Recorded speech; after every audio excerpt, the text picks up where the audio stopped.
we are covering the Leannan Sidhe. This one, you know, Valentine's on the horizon. This one's a little romantic. Is it romantic? Cutesy, it's a little romantic, a little sweet.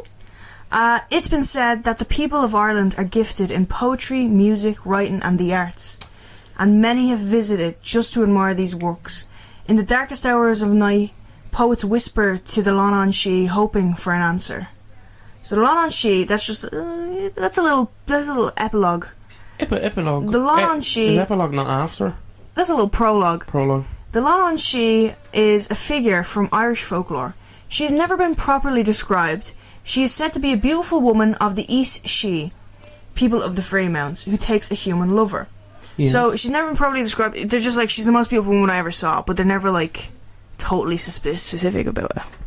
Most beautiful woman I have ever seen. Imagine that. Shane Gillis in a wig. Okay. You don't know. She is said to be one of the Donnan, who were banished to the mounds by an iron-armed Gaelic invaders, and her embrace is deadly. Dun dun dun. She's known through the lands of the Gael, Scotland, and among the Manx, offering wisdom and beauty to the young men of Ireland who were talented poets, artists, musicians, and writers. When these men set their eyes upon her, she becomes the most beautiful woman they've ever seen, and they devote themselves to her until their obsession ends in madness and a terrible death, either by their own hand or by wasting away. That's crazy, bro. Now, this is Jenny from Forrest Gump. Jenny, you know the way, like, Jenny. So it says when these men set their eyes upon her, she becomes the most beautiful woman they've ever seen. Yeah. I don't know if she literally looks like the most beautiful woman anyone's ever seen, or if she's just like, she looks whatever, and then you see her and you're like, oh, she's the most beautiful woman I've ever seen. Yeah, is it like a course, or is it like a thing where she like actually like shifts to? Yeah, I'm not sure. I'm imagining like. Or if she just looks whatever way she looks, and then you see her and you're like, okay, she's the most beautiful person I've ever seen. Yeah, it distorts your memory, kind of, or your attitude towards her. Yeah. That's the way, the energy I'm bringing to this. There isn't actually much on her. Yeah, there isn't much, and a lot of it is mainly the same, like, oh yeah, she's really beautiful, and like, you know, you see her, you go, man, whatever. If you listen to I Just Died in Your Arms Tonight, you will understand. It's all very samey when it comes to her. Same. So there isn't much to talk about, actually. Yeah, okay. But the more they suffer at her hands, the more they are drawn to her. Every moment away. That's crazy. This is crazy. So this is like very, it kind of feels very like abusive. Oh yeah, it's toxic. Like, it's toxic. Like this feels it's like kind of a euphemism. No, what's the mantis that eats their husband? Yeah, something like praying that. mantis. Except it's just kind of driving him insane to kill himself. And then like decapitating and eat his head after they're done.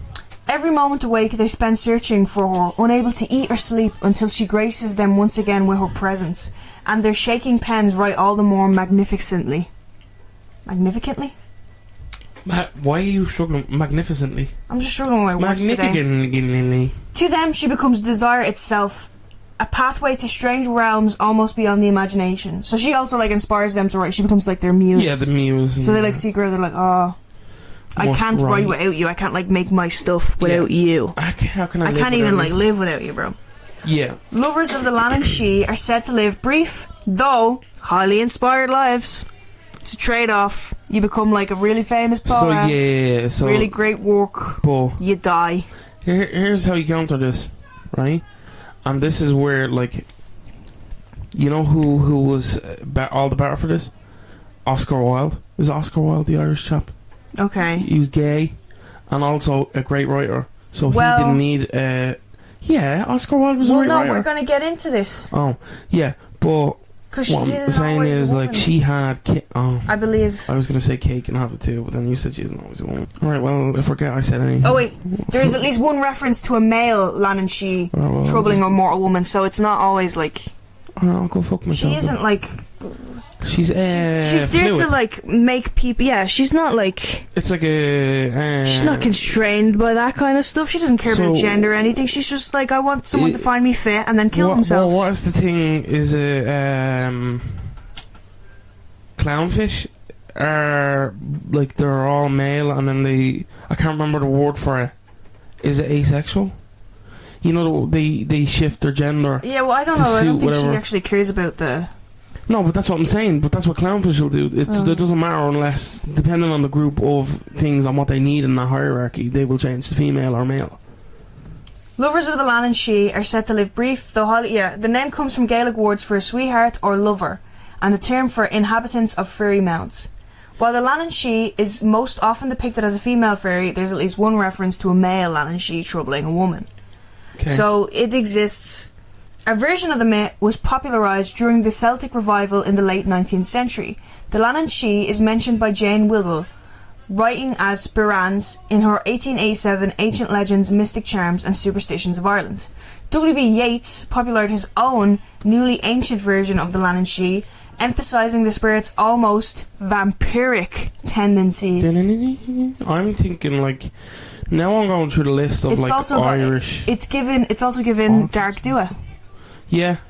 I'm going through, like, the list of, like what's his name? Bram Stoker. Yeah. What if he was writing about an actual Dracula? He knew it. What if we need to check how young poets and stuff. There's also like a big thing of like poet. I know I keep saying poets instead of like all artists or whatever. Poets, writers. There was a big thing during like the romanticization of like poets dying young and stuff. Yeah, that's crazy though as well. How I don't know. Yeah, like the tortured poet, like the tortured soul, the poet, and it's the same with musician, the 27 Club. Yeah, and like it says as well, like musician, it's all like art makers, like musicians, writers, poets. Yeah. But that's crazy. Any type of creative. She's coming for you. So have you heard of the 27 Club? Yeah, that's when you pass away young. Yeah, no, but it's a phenomenon where like really famous musicians, it'll be in their prime, they'll about to hit their peak. Yeah. And then when they hit 27, they die in like mysterious ways. I think it started with Brian. I can't remember his last name. He was found in a pool, face down in a pool, like dead. And he, did the autopsy and they found they thought he drowned, but there was no water in his lungs. Yeah. And they couldn't find anything other like that could have caused it. So that kind of sped off the whole thing of like mysterious things. Like Kurt Cobain died at 27, Amy Winehouse died at 27, and there's many more. Jimi Hendrix died at 27. So that tortured, and a lot of them did have kind of like some of them did have toxic relationships when it came to love. Amy Winehouse did have, not necessarily with partners, but also with people in our lives. She didn't have a great time. But yeah, we'll go back. Would the Dark Do be one of these, or? Well, the Dark Do is it's just the fact that it's vampiric tendencies, and the Dark Do. But that'd be an interesting, it'd be an interesting thing to do, like a comparison on the two. Yeah. And check it out. Side by side. W.B. Yeats was a poet, dramatist, writer and occultist, and served 2 terms as Senator of the Irish Free State. And won the Nobel Prize in Literature in 1923. That's great. Why is that name familiar to me? It's with W.B. Yeats. W.B. Yeats, yeah, but it's famous. Like familiar, but it's not. What? He's famous. Yeah, I know, but I don't know what I know him for.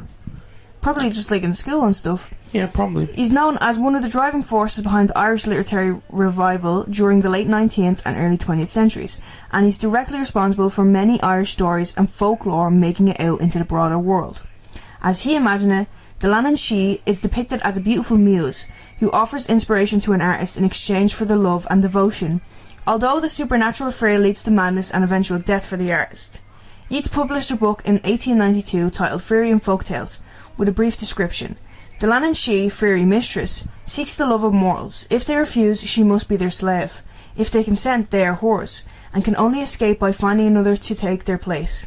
The fairy lives on their life, and they waste away. Death is no escape from her. She is the Gaelic muse, for she gives inspiration to those she persecutes. The Gaelic poets die young, for she is restless, and will not let them remain long on earth, this malignant phantom. So as he says it, you can make her your slave if you just say like nah. Oh, okay. So but also you can also get away from her by getting someone to take your place. That's a bit fucked up. Yeah. Like being like, hey, have you seen this ma over here? It's kind of giving the housemaid. Spoilers. I don't know what that is. I don't. The Housemaid.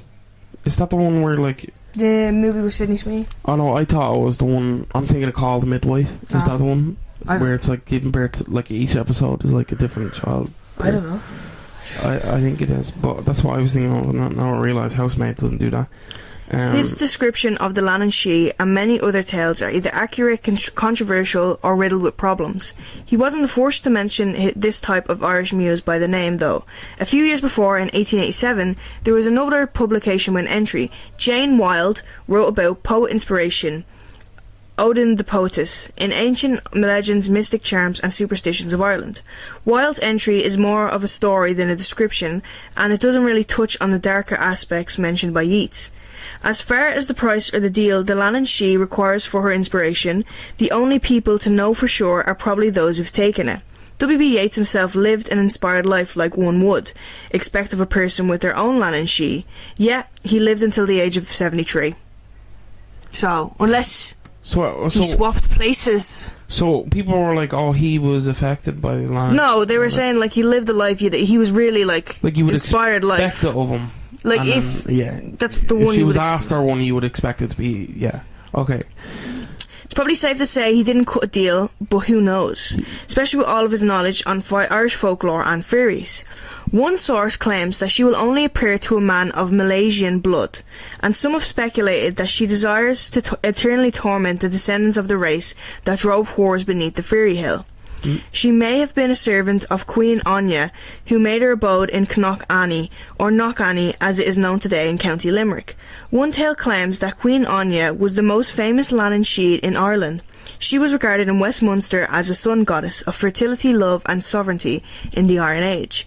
The goddess Anya was later transformed into a beautiful fairy queen in Irish folklore. The fairy queen Anya was known to be particularly fond of young poets and indulged in many brief affairs with the love-struck men. Some were taken away to her kingdom in the other world, never to be seen or heard again. Anya remained the respected guardian of the people of Westminster. The pagan midsummer rituals dedicated to the goddess continued on the sacred hill of Knockany. It is said to prevent the undead Leannan Sidhe from rising, one must put a cairn of stones over her resting place. So the cairn stones are like a pile of stones. Yeah.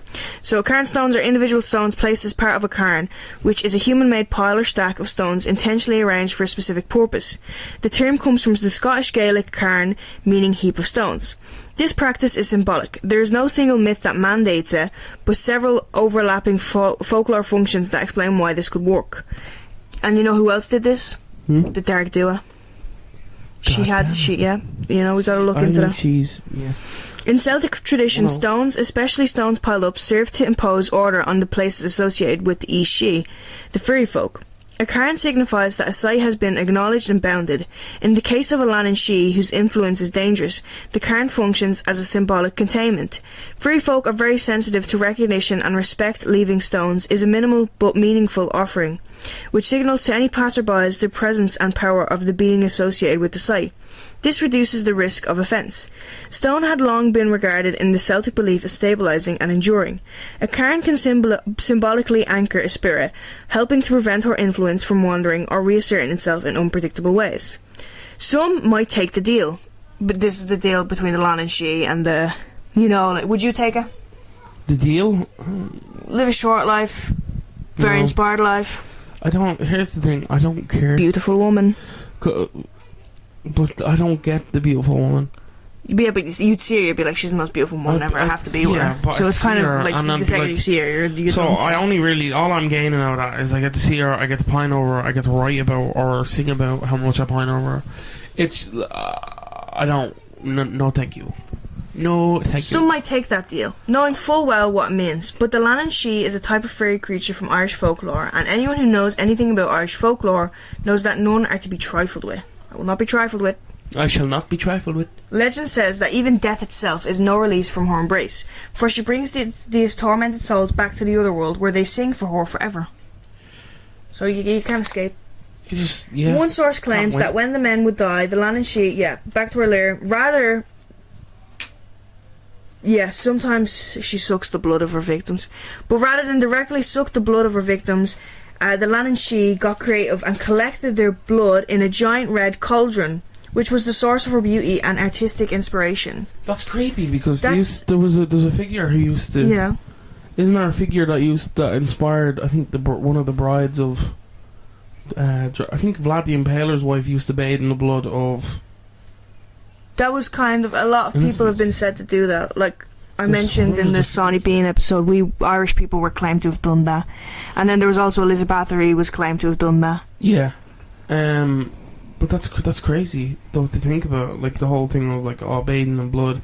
Well, no, it's just a cauldron, and then, like... That's, rubbing it on herself or whatever is still... But it's interesting that the source of her beauty and artistic inspiration comes from the blood of everyone else. So then their blood, and it's kind of like... is there something that she... So she ultimately knows these are going to die young. So is it something that she... Well, no, because she makes them crazy. That's what I'm saying. She drives them crazy and then drives them to kill themselves. Is there something in the lust, the blood, that changes the blood for her, that kind of imbues it with something that she's like, okay...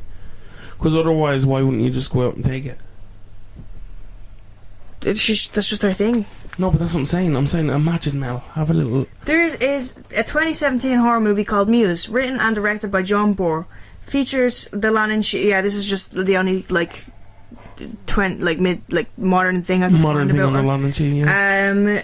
I haven't watched it, but it features her as the mythical and deadly spirit who becomes a muse and the lover of a painter. Just to know here that this whole thing kind of reminds me of a story from the manga Tomi by Junji Ito. Yeah, she's just kind of like, it's kind of like a succubus type situation as well, where like everyone thinks she's really beautiful, but then like they eventually are driven to kill her by her beauty. They're like, you're so beautiful, I'm gonna have to chop you up into lots of pieces. Yeah, no, I've heard of stories like that where it's like, if I can't have you, no one can, or the derangement of it. It does seem like a very like euphemism for like toxic relationships and shit like she's that. toxic. She's toxic, he's toxic also, like, literally. If no one can have a... Yeah, I thought it was very fun. I thought, she was... Yeah, it's fun. It's fun. I don't think I'd like to run into it. Here's the thing, if I look at her by accident, am I just done? Or I have to make the deal. Like, I have to be like, deal. You would see her immediately and think, you're the most beautiful girl in the world. I want to be with you. I have to be with you. And then she'd say the deal, but you were already kind of like... Okay. Obsessed with her. So, like, it's okay. Like a fake... So you kind of have to be strong-willed to... Yeah, but there's no, like, proving that works, and there's no, like, story like, oh, this guy did it. I think I could do it. I could... Dylan, dead age 23. Okay, that's all I got. The podcast starts to get really good for a few years, and then I get hit by a bus. Like, yeah, no, it's an interesting story. It's a cool story. It's it's one of those Irish legends that's kind of like a little bit like, yeah. It kind of feels like don't be a creep in a way, and also like, toxic relationships ain't for you, buddy. But yeah, I like that. That's what we have for you today. Kind of a short one. Yeah. But there's not much to say about it. There's not much to say, and you know what? We're not going to push it. We're not one of these that's going to drag a topic. We're going to go around and round and round of it, and we're going to make shit up. No. We're going to give you what we found, and that's it. Alright? So yeah. Check us out on social media. Check us out wherever you see fit. If you enjoyed this episode and it's the first one you're hearing, go back and check out some of the other episodes. We've done a lot of Irish mythology. We've done a lot of other kind of cryptids and stuff that falls into kind of more paranormal rather than folklore. So yeah, that's all we have for you this week. So we will catch you in the next one. Goodbye.